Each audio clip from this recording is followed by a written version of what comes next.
too late. Huh. Got it. It says it's recording. Cool. Hello. Hello. How's everybody? Whoop. I'm good.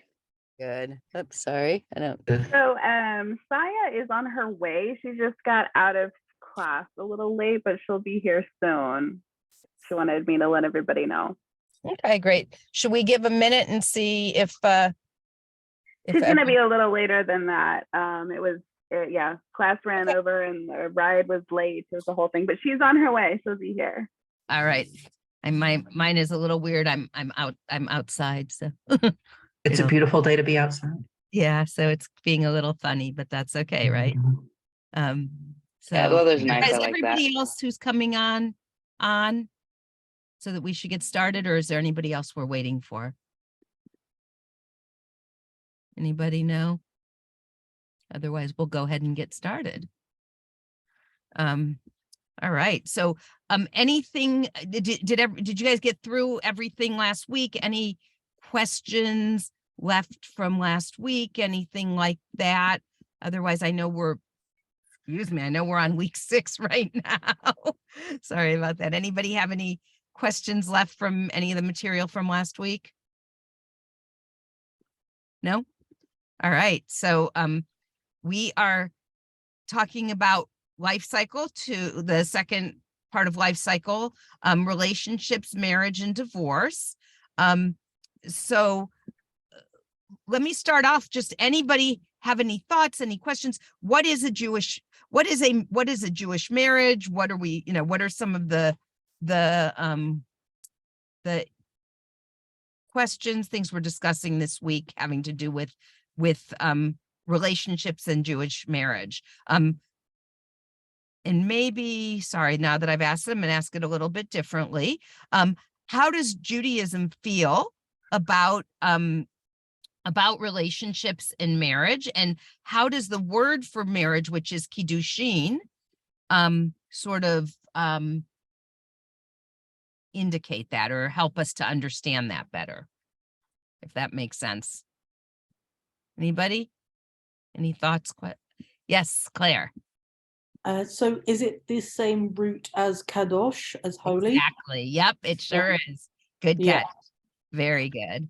Yeah, so it is very kind of, the readings seem to be very pro-marriage, and pro in general kind of a monogamous, long-term monogamous conceptualization of relationships. Yes. And so it's interesting that liberal Judaism has at this point been fairly inclusive of queer communities. Yes. But then, like, we don't get any mention at all of polyamory or anything like this. Like, it is couples, and this is kind of the box that we are still all kind of thinking within. Absolutely. And, like, and the Finch is glad just, like very seriously sitting like this. Yeah, I just got home, so someone has some pent up energy, and yeah, I'm trying to. It's the cat. yeah, I'm trying to get out of the sun so that I can kind of, it's not such a bad reflection of me, but it's not working well. Anyways, I think that was very good, the way that you phrased that, Claire. And I think that, and this is not meant to be apologetics. We're dealing with an ancient system where there was only one view of marriage. Doesn't make it right. It just is. And I think that the non-Orthodox world has done a lot within the last, I would say, starting about 30 years ago, but maybe probably even 40 years ago, to begin to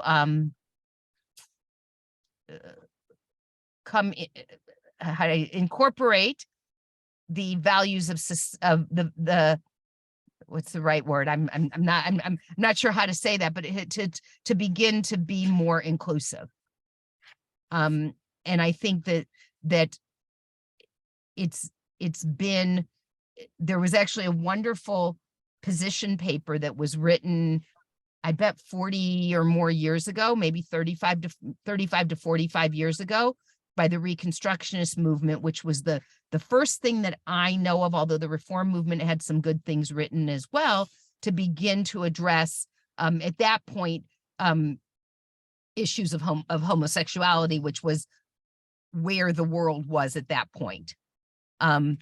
So I think that there has been, as you've kind of indicated, Claire, and I think you said that very well, an attempt to at least bring us into being more inclusive.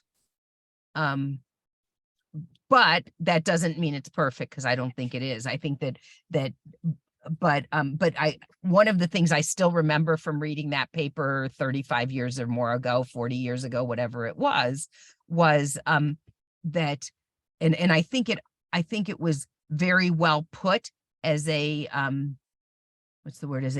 as a model of how we should be looking at everything that you mentioned, Claire, which is they said it would be very easy to hang our hats on one biblical quote from Leviticus that says a man shouldn't lie with another man as he lies with a woman.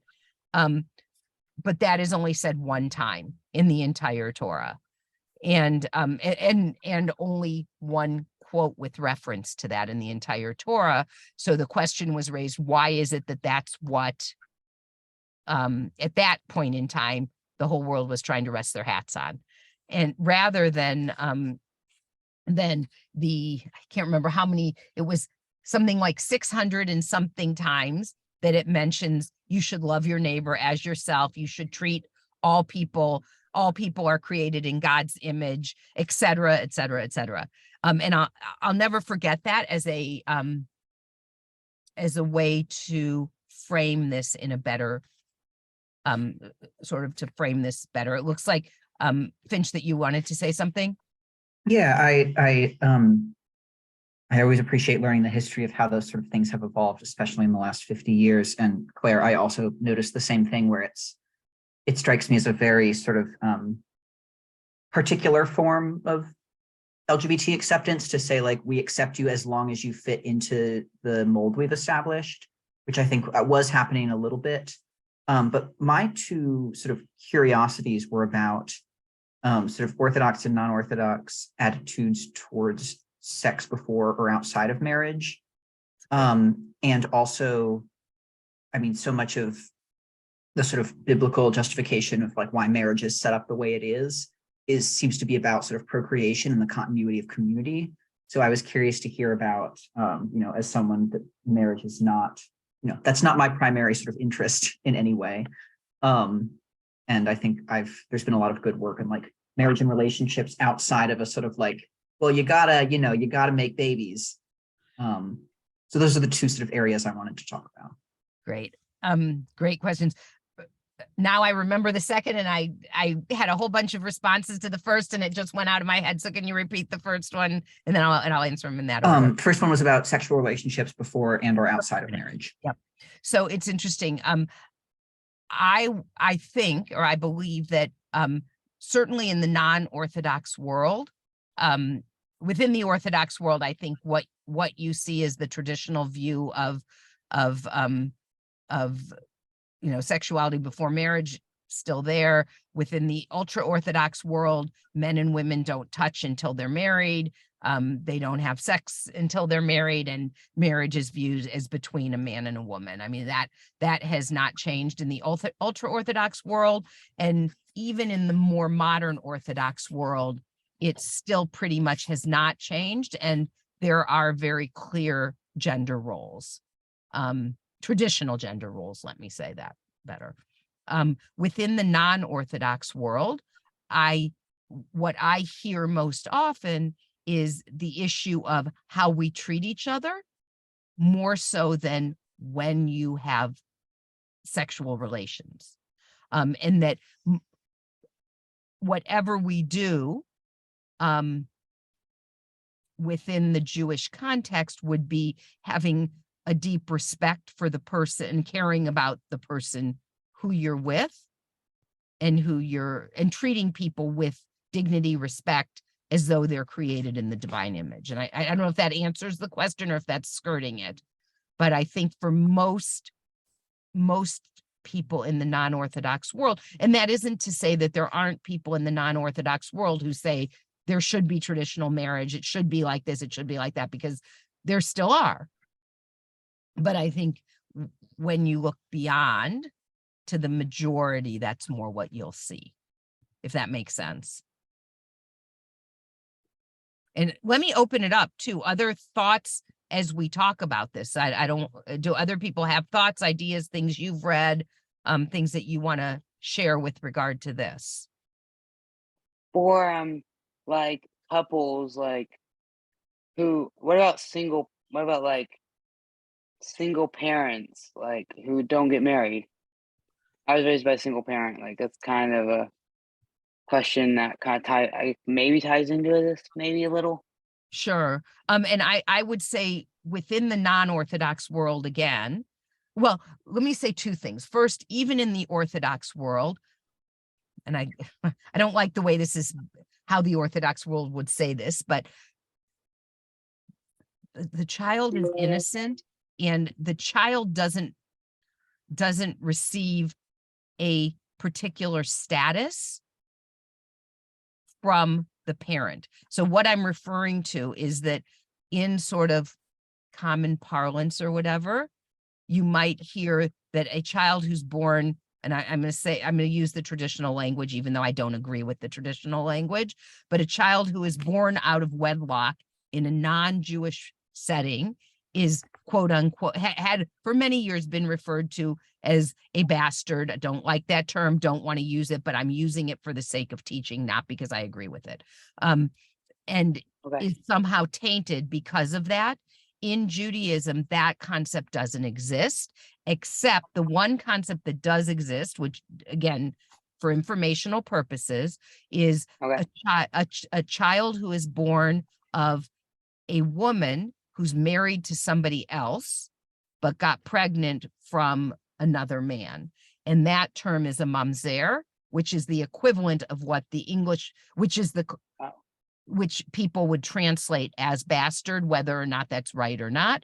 And that child, it's the only time when a negative doesn't, and I'm saying this is informational, not in agreement. It's the only time that the status of a parent would be transferred onto the child, if that makes sense. Okay. And that's something that there's a lot of things that in the Orthodox world, in the non-Orthodox world, this doesn't exist.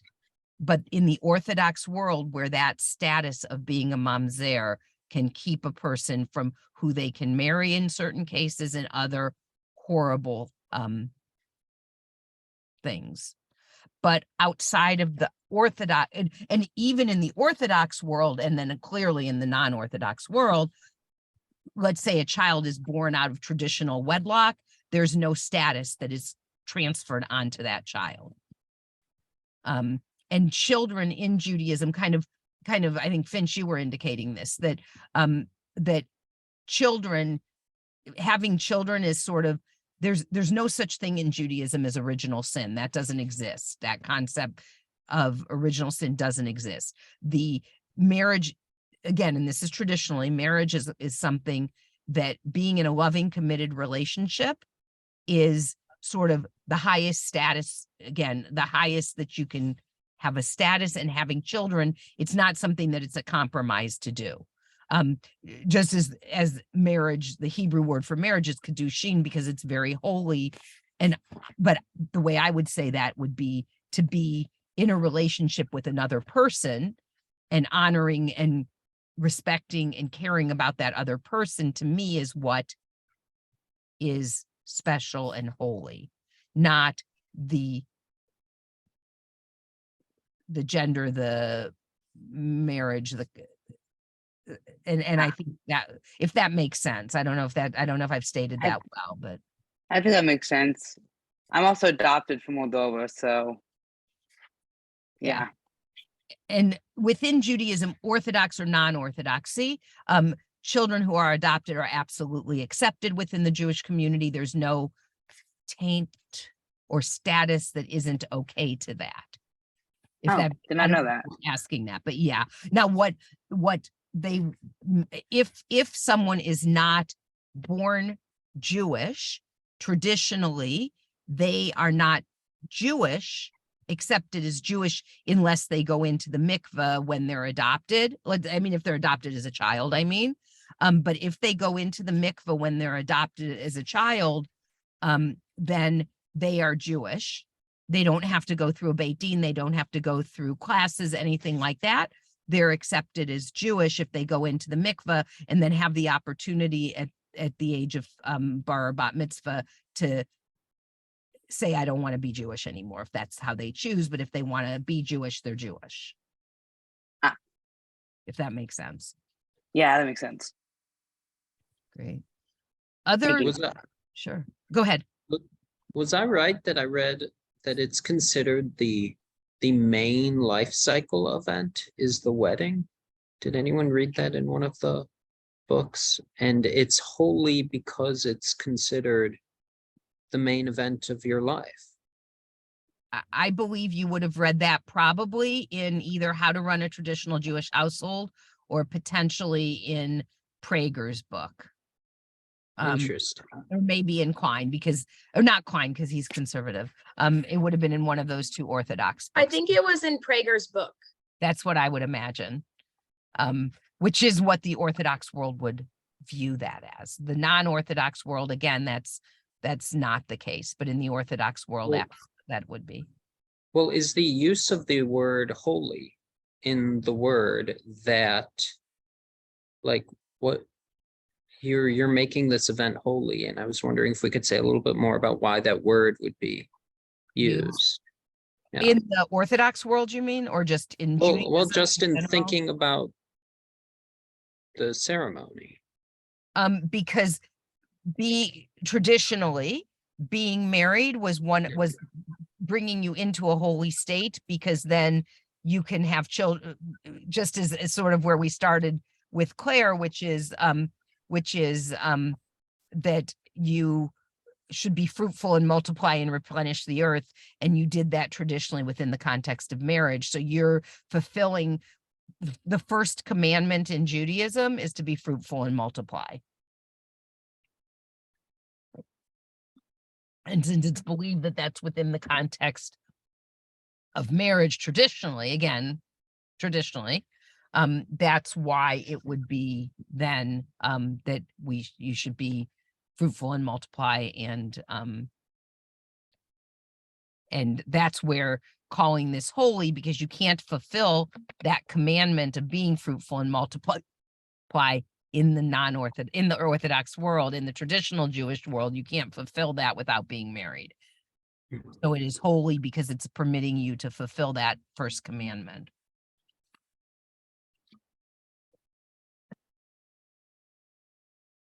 Gray. So I'm married, and obviously we were married before my conversion process, so it wasn't a Jewish marriage. So how is that? How is that considered by the various types of Judaism as valid or not valid, or what's Great question. What's the status? That's a great question. I didn't have a chance to do much of the reading, so I'm in the dark. No, that's a great question. So so any marriage is legal within Judaism as long as it is. So there is an ancient principle that says the law of the land is the law.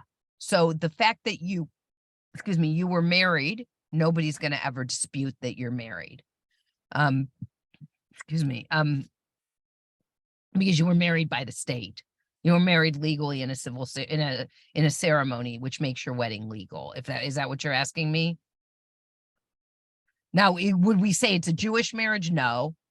Yeah, like that's kind of my question. Like, is there something that we should do to make it so, or what's if you wanted to? I've seen people who've converted who've then they essentially what we would call in America renewed their vows, but had a Jewish ceremony afterwards. Again, your marriage date was still your marriage date, your the marriage date you had before. It's not as though that's nullified, but I have seen people who've chosen to then have a Jewish ceremony later, after they've converted.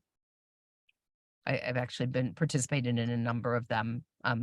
And that was more for people, that was their way of saying that they want to make their marriage a Jewish marriage and to have a ketubah and to move, but it's not something that's required in terms of making your marriage legal or accepted or anything like that.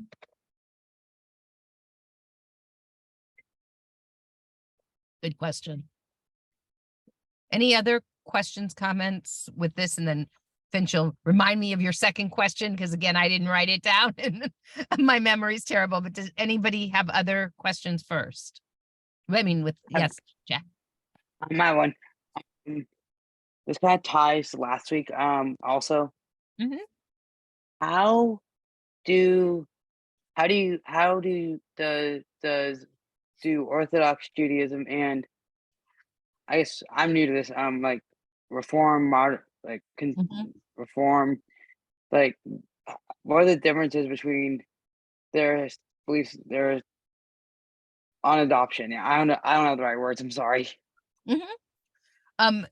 All the Jewish world, having a child, whether that is a child that's born to you or one that you adopt, is considered to be part of fulfilling that commandment of, again, where we started from. So adoption is something, if someone wants to adopt and help to raise a child, one thing that you'll notice if you ever go to Israel, in Israel, where it's a Jewish state, children are the center of the universe, so to speak. In Judaism, children are always very important and valued. So adopting a child is something that is a really special thing and is honored in any tradition within Judaism. Did not know that. Yeah, and also taking care of children and help, if a child is struggling, suffering, taking care of that child, because we see children as sort of our future. We don't necessarily, not all of Judaism would agree with this comment, but we don't necessarily in Judaism know what happens to us after we die. We believe that we'll go on to whatever the world to come is if we've lived a good life, but we do know that children are what perpetuate our future in this world, and we're very focused in Judaism on making this world the best that it can be. Thank you. Uh-huh. Thank you for answering. I appreciate that. Of course. My second question we have kind of talked on, and I think actually what you just said kind of answers it, which is the question of like marriage being justified because procreation and children are sort of the most important thing, and like that has to occur through marriage. So yeah, my original question was just curious to hear the sort of historic and current. Right. Yes, I'm glad you said that again, because there are other points to that I think are really and also my memory not great, so I do write things down. I like have my I should notebook, be, so but I actually don't have between a us, pen out here, or I would have. I didn't have a pen earlier. It's I we're might just type making things. do. I might type things on my iPhone. Is that cool? That's It's easy for actually me to remember. smart. Yes. So in relationship to what you said, which is really important, is that part of marriage, or which speaks to where I'm going to go with this, marriage is not only about procreation in Judaism. It is also about being in a loving, committed, and honoring your partner, even within the it's a bad way to say that. Within the Orthodox world, not even within the Orthodox world, because we'll talk about that first and we'll move on from there. But within the Orthodox world, women are valued, even though it's within specific gender roles. But a man is required, a woman. So divorce cannot happen in the Orthodox world unless the man gives a get to a woman, and we're going to get there in a minute, but to his wife. The only time a man can be compelled to give her a get is if he doesn't satisfy her sexually, which basically is a metaphor for saying that he does need to treat her well and honor her and respect her. So part of marriage is also about being in a partnership and honoring and respecting within the Orthodox world as well. Within the non-Orthodox world, that idea of caring and being in a relationship where you treat another with dignity, respect, and caring is the piece that we continue with, even though there is honoring of all different types of relationships. Does that kind of clarify that a little better? Right. Other questions, thoughts, ideas about marriage? And I'm going to go through a few of the glossary terms, and then I want to make sure we talk about divorce as well, because I think it's really important within Judaism. I mean, it's important to talk about. It's not important to have a divorce. But Should intermarriage be addressed? yes, we can do that as well. Absolutely. So again, a traditional Jewish marriage is between a Jewish man and a Jewish woman. And traditionally, someone is Jewish if their mother is Jewish. And if their father is Jewish and their mother is not, in the Orthodox world, they are not considered Jewish. However, in the non-Orthodox, in the Reconstructionist and the Reform movement, if you are born of a Jewish mother or a Jewish father, and you are raised as a Jew, you are considered to be Jewish with fully Jewish, no questions asked. But the Orthodox world would not accept you. The conservative world, while they do not, that's not their policy, so to speak, they do accept anybody who says they're Jewish. If they're raised of a Jewish mother or father, they will accept you, even though it's not their official party line, so to speak. And intermarriage, so in the conservative and the Orthodox world, rabbis will not perform intermarriages.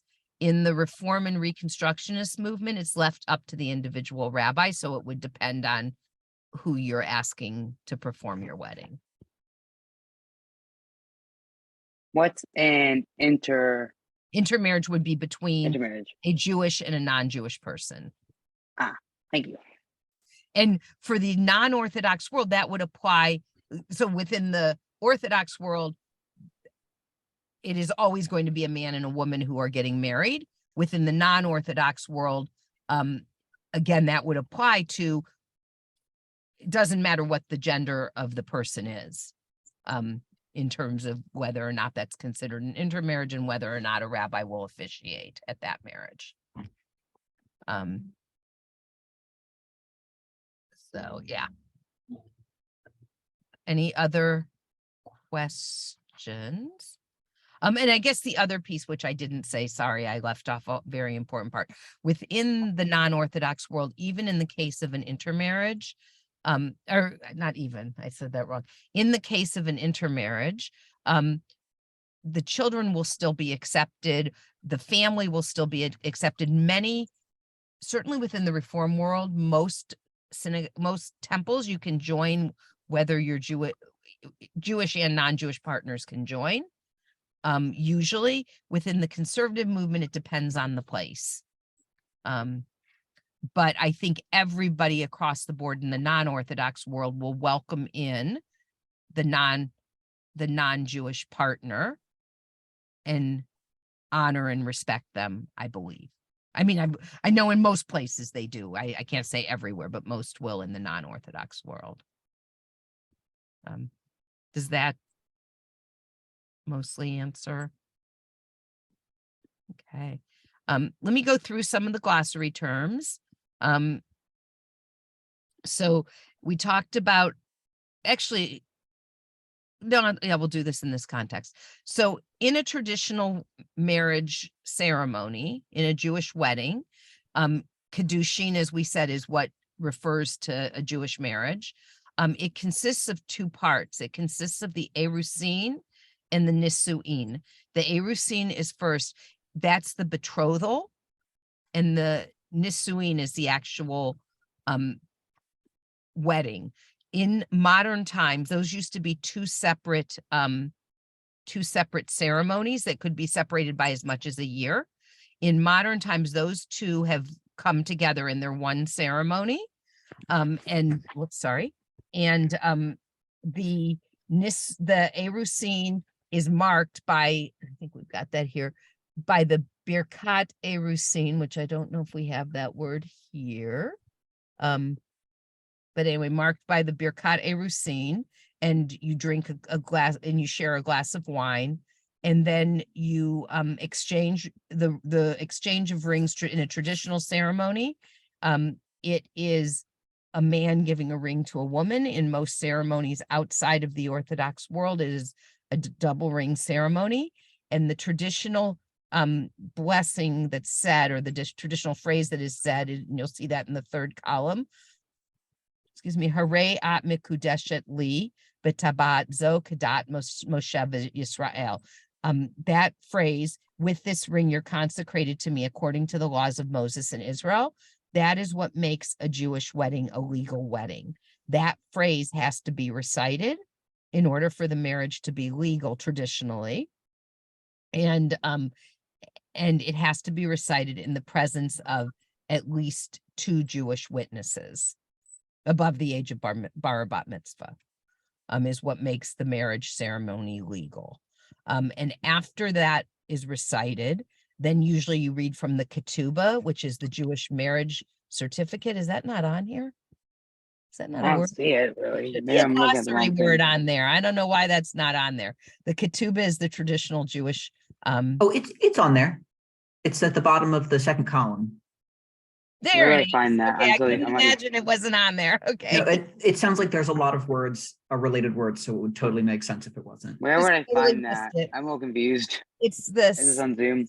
It's in the second column all the way at the bottom after chuppah, which I'll talk about the chuppah in a minute. But anyways, the ketubah is signed prior to the ceremony. It is signed along with in some people will have the Badekin de Kala, which is the last word in the glossary, the very last term. And that means you place the veil over the bride's face. That harkens back to the time when Jacob got the wrong wife and married Leah instead of Rachel. And so you look at your bride, you make sure that she is the correct bride, and then her face is covered with the veil. Not as commonly done in non-Orthodox ceremonies, but sometimes is. And then you'll sign the ketubah, and which is traditionally the ketubah is a marriage certificate, a marriage. It's the binding legal marriage contract. What it did traditionally, it was in very legalistic language. It doesn't mention love.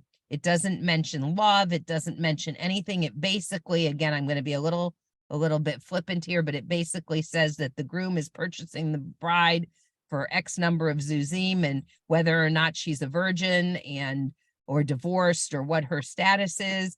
And basically, and the big thing that it did do, and this is something that was groundbreaking in the Jewish world at the time, and again, we're talking about ancient times, is that it guaranteed that the woman would be protected financially if the man divorces her. So while to us that's, I mean, actually, I guess it's a little outdated, but that is something that was, because a woman could be sent away, and we'll talk about that, and basically be out on the streets if her husband in those times wanted to get rid of her.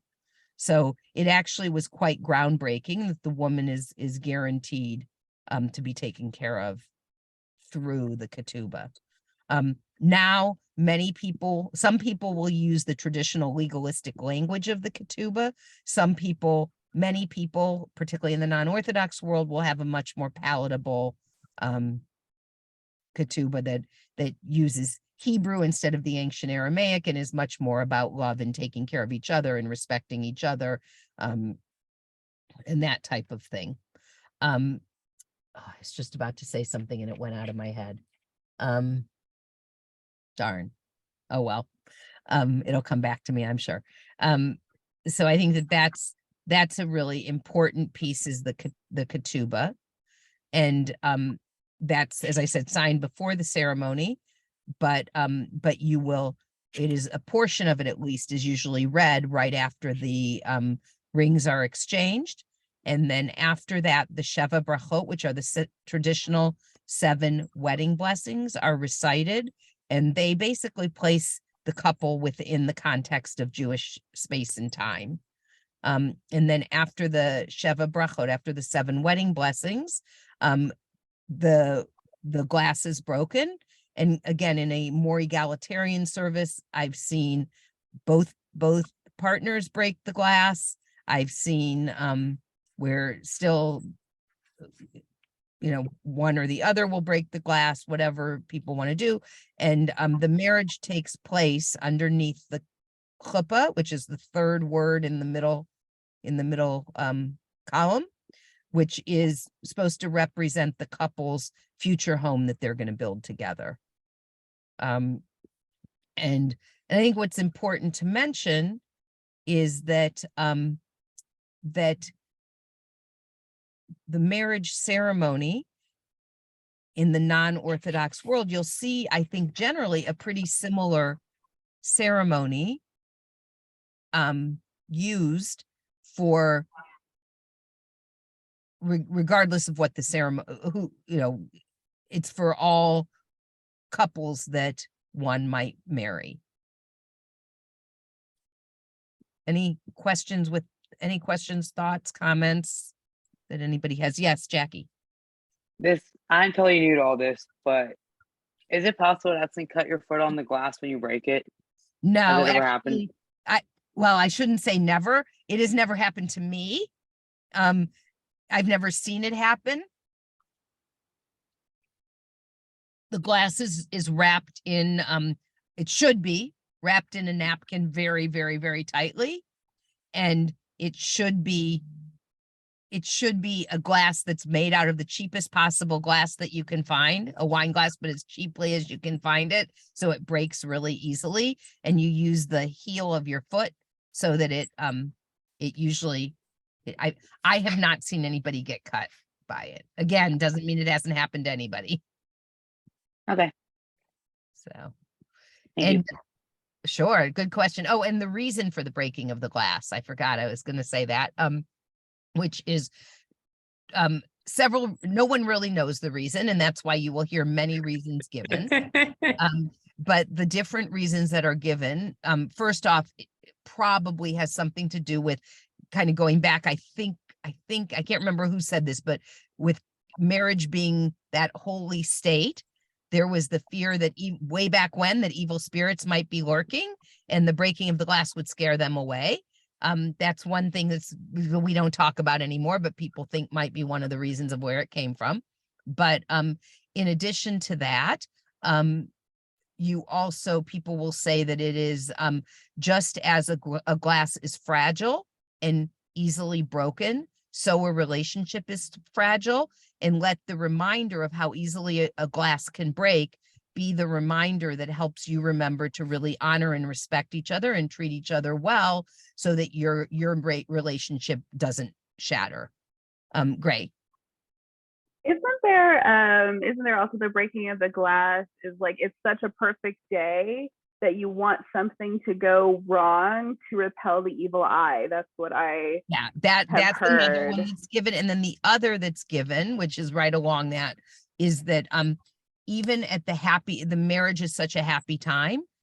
Even at the happiest of times, we should remember that we've had that there is tragedy within life, and that particularly a reminder of the destruction of the temple.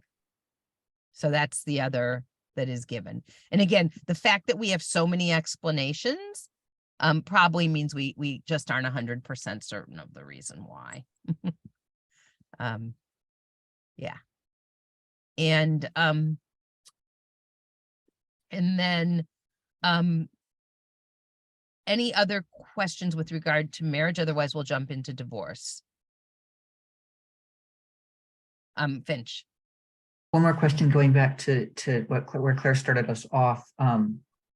are there any rabbis that will perform marriage ceremonies for groups of more than two people, for polyamorous couples or polyamorous I would polycules, groups of imagine people? yes, because I think you will find, I don't know that it's the norm.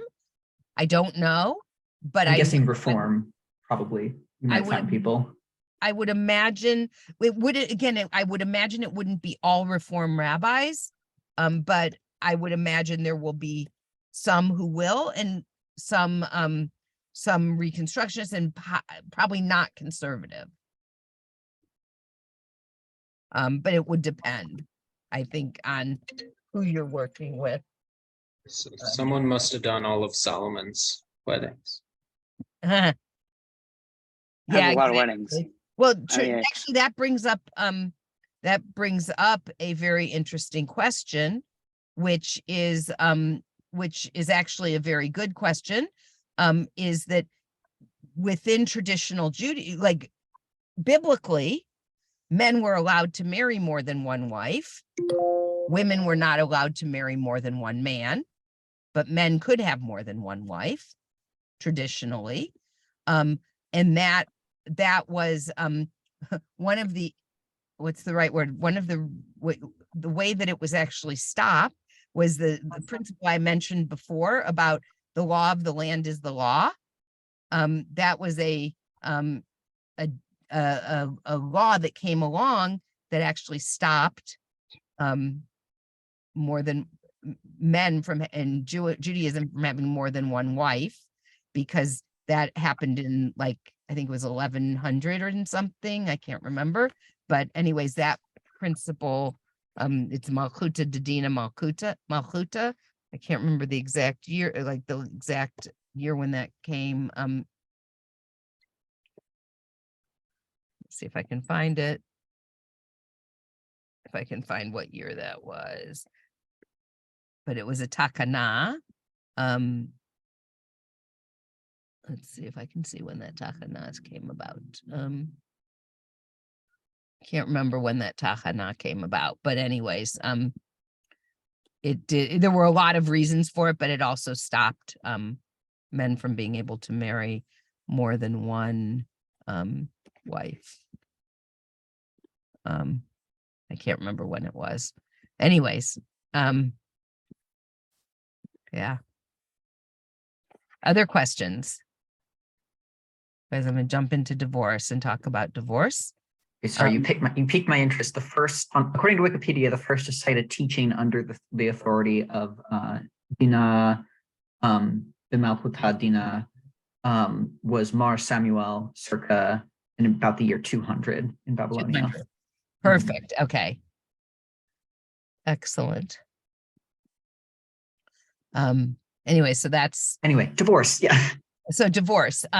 So traditionally, again, a man could send his wife away and give her a writ of divorce, which is called a get.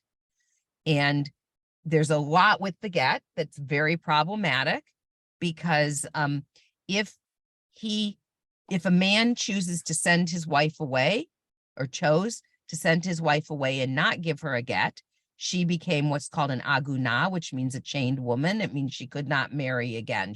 She has the status of aguna. That is an issue up until today in the in the Orthodox world, particularly the ultra-Orthodox world, where if there's an abusive man and he doesn't want to give his wife a get and doesn't want to divorce her, it's getting better. There's been a lot of change in this area, but she could be compelled to go back to an abusive relationship. That has started to change. Within the conservative world, there is actually a clause, the Lieberman clause, that's put into every ketubah. Even if someone chooses a traditional ketubah, a Lieberman clause is added that says the man has to give her a get if they get a divorce, so she can remarry. In the Reform and Reconstruction movement, it doesn't make a difference.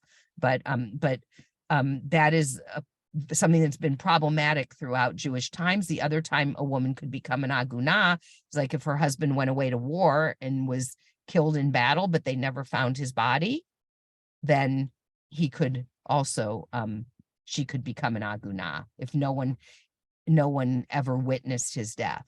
It's really a difficult problem, not related to get really, but it's related to the issue of aguna. Wait, I need to plug my computer in. That's bad. I need to go find where I can plug my computer in, or it may die. Hold on one second. Go ahead. I'm just gonna walk and talk at the same time so that I can go find a place to plug in my computer inside. I'm gonna go inside, find a place to plug in while we're talking. So I apologize, but I do not want my It happens. computer to die. Sorry, go ahead. What you had a question, I think, Jackie? Go ahead. Yeah, I did. So an aguna, is that how you say aguna? How you pronounce Aguna, it? it's AGUNAH. What's an H of it? Yeah, AGU. AGUNAH is how it's spelled. Oh, hold on one. Oh, Yeah, I'm gonna plug in my iPhone so I can take my notes. let me just see if I can find somewhere where there's a plug here. Hold on. If not, I may have to jump onto a different device. Yeah, let me hold on one sec. I think I'm gonna, yeah, because the places where there's plugs here isn't gonna work very well. Sorry. You good? Let me jump onto another device so that so that you can still, I'll still be able to talk to you, even if my computer goes out. Hold on one second here. Okay. Let's see here. Okay. I have to go get my phone. Oh, I was having trouble on my phone. That was the issue. I couldn't get on my phone.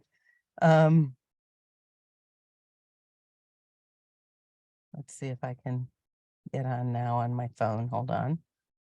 I think there's a way to send it to like your phone or iPad if you can't get it to go through. What'd you say? I think there's a way.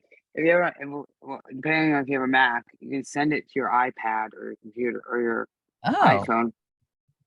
huh. Yeah, so I think let's see, share, record, view, edit. I think you gotta, let's see, you gotta start meeting, hide others. I'm looking at my Mac right now. There should be, I know there's a way to send it to your iPad. I'm trying to remember how, I saw it when I was just messing around. And window, let's see. Oh, I know how to send it to the window. You go to window and you have an iPad with the same account, with the iPad with the same account. You click move to Okay, whatever you're grab using. my iPad then. Hold on one second. Let me grab my iPad because I do happen to have it with me. Hold on one second. It might take me a minute, but I can get it. Yeah. Why don't you go ahead and ask your question and I can try to answer it in the meantime. Yeah, no problem. Yeah, no worries. Oh, actually, I don't have my iPad with me. Never mind. I don't. I have my iPhone, but it's not working on my iPhone. So maybe, all right, you know what? Let me try one more time to go find the place to plug in here. Hold on 1 second. You can keep talking though. Ask your question. Okay. And I'm gonna My question is, so like an aguna, I think that's how you pronounce it. That's an agreement to learn. So like I understood, like if a man is like, I guess the military in the US calls it killed in action. Yep. So so if they don't find his body, then she's an aguna. But what if they find his body? Then she's not an aguna. It's only if the body is not found. Okay. Thank you. Yes. Okay, I think I found a plug. Hold on. Not the most ideal spot, but that's okay. At least it will allow me to keep doing what I'm doing. Yeah, I joke that my laptop is a desktop at this point. It lasts about 30 seconds without a plug. So I'm so used to finding outlets. A really long time. I just hadn't plugged it in when I should have, to be honest. I keep mine plugged in. That's how it goes. I just keep mine plugged in all the time. It's like, well, I don't want to lose it, and also I want to make sure it's on in case I need it. So I kind of keep it. I just keep it plugged in when I'm not using it. Just close the lid. That I usually do. It seems to work. Fine. All right. So, anyways, What else? Any other questions with divorce? We may be almost finished even after all that. Sorry. Can divorced, oh, sorry. Oh, go ahead. Yes, Jackie. Can divorced women also adopt? Is there a Yes. rule against divorced people No, adopting? nothing about that at all. And no status, no bad status on divorced women either, as long as they have a get. The only time would be, again, couldn't remarry if you don't have a get, but otherwise there's not that that's a good, I mean, that's very problematic. Other than that, Yeah. though, there is no other status on divorced women. Yeah, Right. so there's no stipulations in terms of like, if you get divorced, you have to wait a certain amount of time or go through a certain thing, or you can just, yeah, okay, cool. But but having said that, now remember what we talked about with the mamzer in the Orthodox world, that status. So if she had been cheating on her husband and had a child, that's in the Orthodox world is really bad. Of course not, that doesn't exist for a man, and we can go there and talk about that, but I think that is what it is. So, all right, any other questions, comments, thoughts? All right. Oh, Gray, yes. Oh, I was just thinking that, like, probably in the Orthodox community, the specific reason why that particular scenario is so odious would be related to the like marriage purity laws Absolutely. around menstruation. I just had like a little light bulb moment thinking about that. I'm like, oh, that's why they're so really intense about that. Well, that plus just the whole idea of the role of the woman and the importance of marriage, and all of that falls into all of that. Yes, Jackie. Based with the law on menstruation, what would happen if a woman had to get a hysterectomy for health reasons and couldn't have children? That's okay. Or someone with a uterus. Sorry, let me be Yeah. correct about it. Someone with a uterus. My bad. Anytime, always in Judaism, the main principle is what we call pikuach nefesh, which means to save a life. And you can break almost any other Jewish law in order to save a life. Saving a life is primary, and there's never going to be any negative status attached to somebody for breaking a law to save a life. Thank you. All right, great questions. Thank you, everybody. Any other questions, comments? All right, thanks so much. Have a great day, and I'll see you in a couple weeks. Thank you. Have a great. Thank you. Thank you so Bye. much. Have a great week. Have a great couple weeks. Bye.